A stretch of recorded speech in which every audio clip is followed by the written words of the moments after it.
Empire's on the run. Alex Jones and the GCN Radio Network.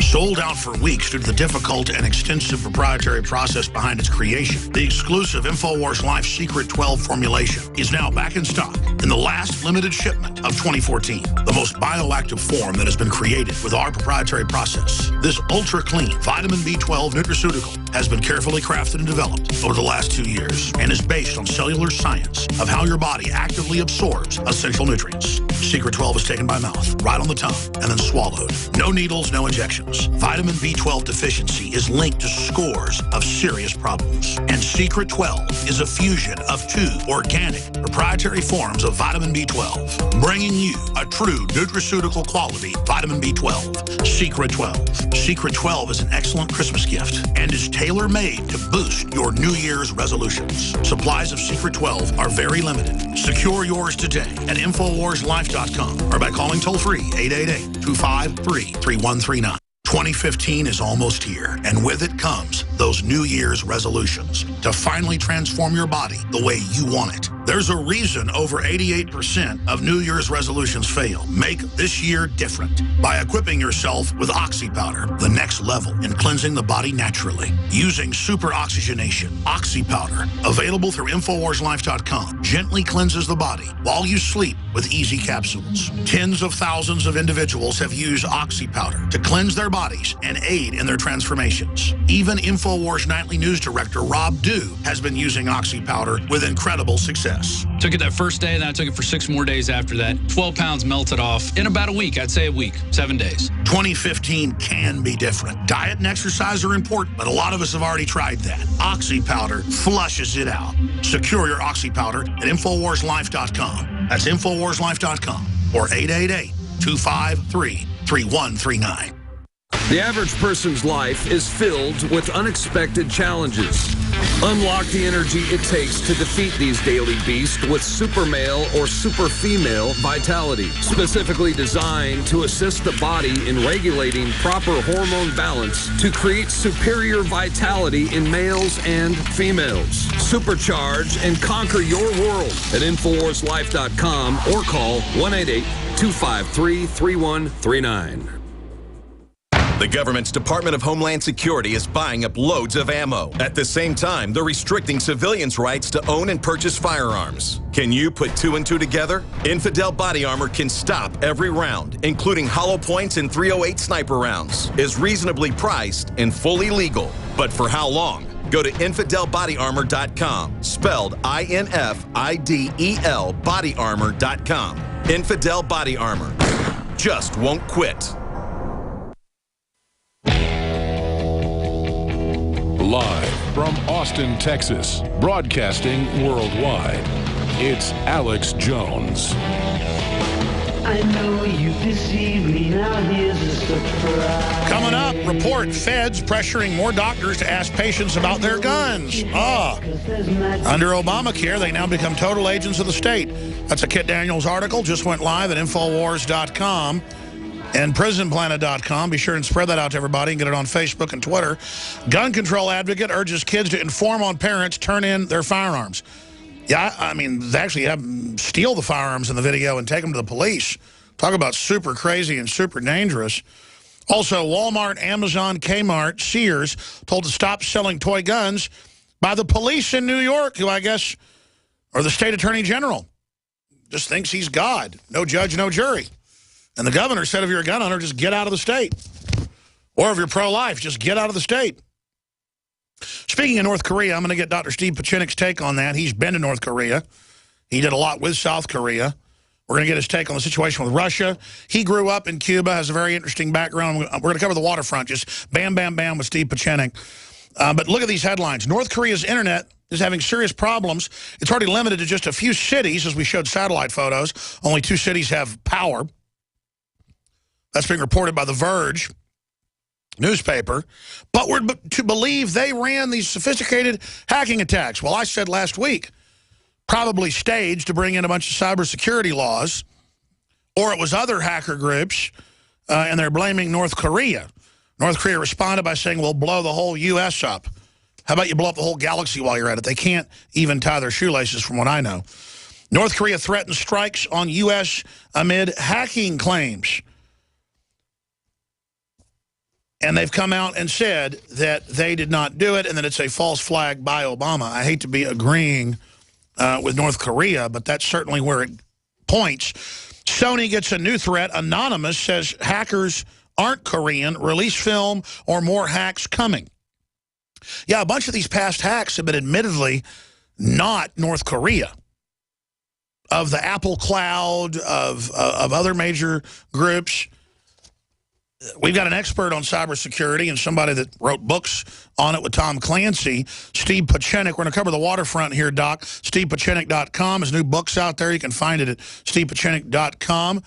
Steve Pachenik Talks is the new book.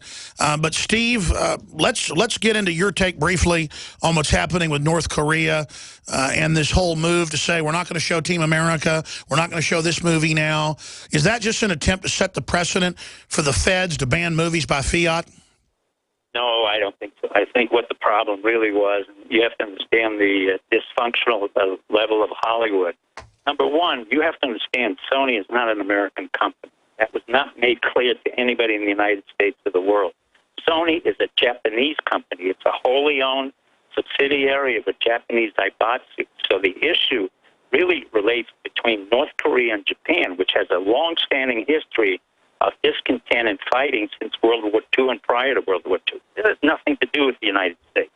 This has much more to do with Kim Jong-un, Kim Il-sung, who had a long history against the Japanese. And this has to do with Abe and his handling of his economy, his handling of cybersecurity, and where Japan stands relative to Korea. I don't think our own government really understood this in terms of the fact that this is really a Japan versus Korean narrative, not a United States versus a North Korean narrative. The North Koreans can say whatever they want, but they attacked a Japanese company. They did not attack Weinstein Group. They did not attack Warner Brothers. They did not attack an American company. Sony is a wholly owned Japanese company. You know, that's a great point. I was thinking that last week because, I mean, for those that don't know, the Chinese and the Japanese absolutely hate each other, at least from what happened in World War II.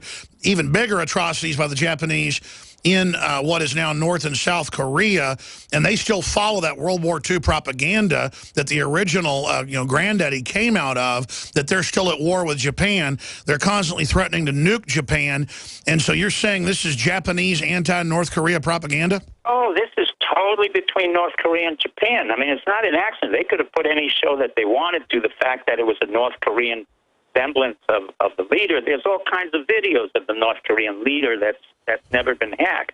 But the real reason is you have two anti-Japanese films coming on. The one about with, what's her name, Angelina Jolie, Unbroken, and then you've got this film which comes as anti-Korean, but comes out of Japan. And the Japanese do not admit to the fact that they've killed hundreds of millions of people in Korea, in Japan, in Vietnam.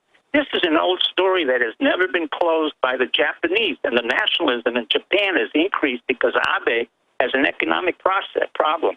And in turn, Kim Jong-un is attacking Japan to warn them that this is not going to continue. By the way, much of the money that came out of North Korea came from the pachinko parlors of Japan, the gambling town, and the Japanese don't admit that. So you've got a whole special relationship that unfortunately our president got into a narrative that didn't belong to the United States. Sure. Didn't belong to cyber attacking. It belonged to a province. Okay, so you think the theory that it's a false flag, why is Kim Jong-un then saying that Obama and Sony did it? I don't even know if he said anything, quite frankly. You don't really know who says what to whom, but I can tell you that the relationship between Japan and North Korea is a determinant relationship that's historically determined, not by the narratives that we create now. The minute I saw that, I said Sony's in trouble because it's Japanese, and the man who runs it, Linton, who was the head of a publishing company, doesn't know anything. Doesn't know how to manage anything. Well, they admit Sony is in trouble and may be sold. As usual, a very unique perspective. You may be right, probably are. We know that they're in a propaganda war against each other. I've just got to say, I think of the Japanese, despite their past atrocities, we have our own here as a lot better than that Kim Jong-un. Alex, Japanese never had a Nuremberg trial. like the Germans had. We have never indicted any of the Japanese war criminals who started biological warfare and killed American soldiers, British soldiers, Dutch soldiers, and killed Chinese civilians in Manchuria. We've never had that. And Hirohito has always been covered up as a butterfly enthusiast as opposed to the man who ran the Japanese biological warfare. So we have an old history here that comes out, and Kim Jong-un is emphasizing that point. The narrative goes away from America, right between Japan and North Korea. Now, they let you into North Korea, is that right? Yeah, I got in there through another passport. North Korea is basically a country like East Germany was for West Germany. It's a failed state, but we cannot unite it with an increasingly effective state like South Korea. And the reason for that is if we put the two countries together, they will implode. South Korea cannot handle the poverty and the scarcity of commodities and the ruling class, which is based on kleptocracy. So basically, the United States and the other countries that are involved in Asia are doing it very slowly. And quite frankly, it's China's responsibility. China is the guarantor for North Korea. China knows that very well. China has to handle North Korea. China will handle the hacking. And the Chinese are responsible when it comes to that. They know very well that North Korea can get out of control. So it's not an issue where the United States has to get into this or anybody outside of Hollywood, which is a dysfunctional institution, with another dysfunctional institution, North Korea. All right, let's shift gears, because I want to get you on something about your life. It's very interesting. Dr. Steve Pieczenik joins us right now. We don't know a lot about, how you were brought up, what happened. You were born in Cuba, right? Tell us about that, and then give us your take on Cuba. I was born in Cuba as a matter of fact, that the great liberal FDR did not allow a lot of the Holocaust survivors or my father and mother to come in through 41 during the war. My father was in the French army. My mother escaped to Spain and Lisbon, and they bought visas into Cuba. It was like Casablanca, the movie. So I grew up. I grew up there to the age of 5 or 6. We left. My mother spoke Russian. We knew that the Russians were coming in little by little. I didn't know Castro would be a communist, but she didn't like the Russians. She didn't like the communists. She didn't like the fascists. So we eventually got to the United States. The fact that I have fought the Cubans, Fidel's people, in Panama, and they're very effective. They're very smart. They run a very effective PSYOPs campaign in Panama and elsewhere, in Honduras and in Africa.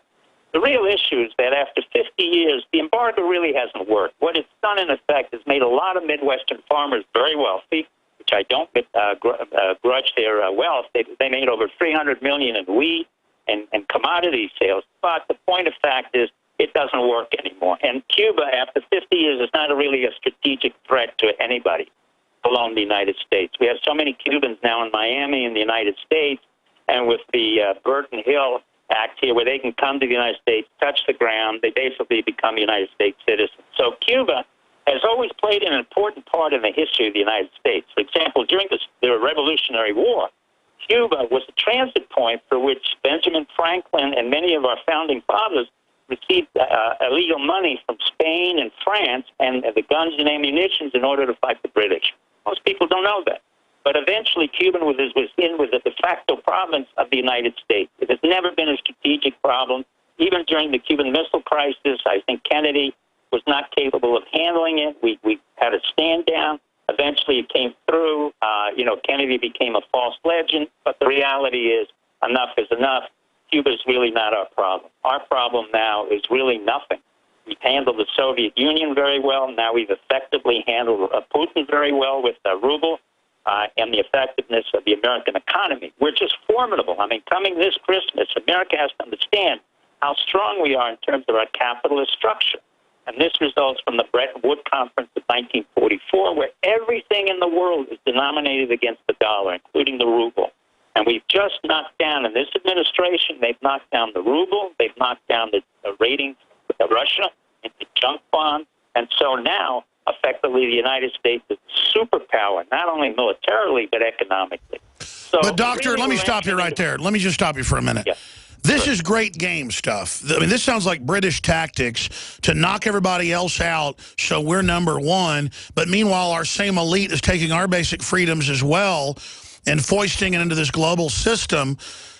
I mean, I want the American system to be successful and to be the culture of the world, but I wanted to do that through the fact that it's moral and upright.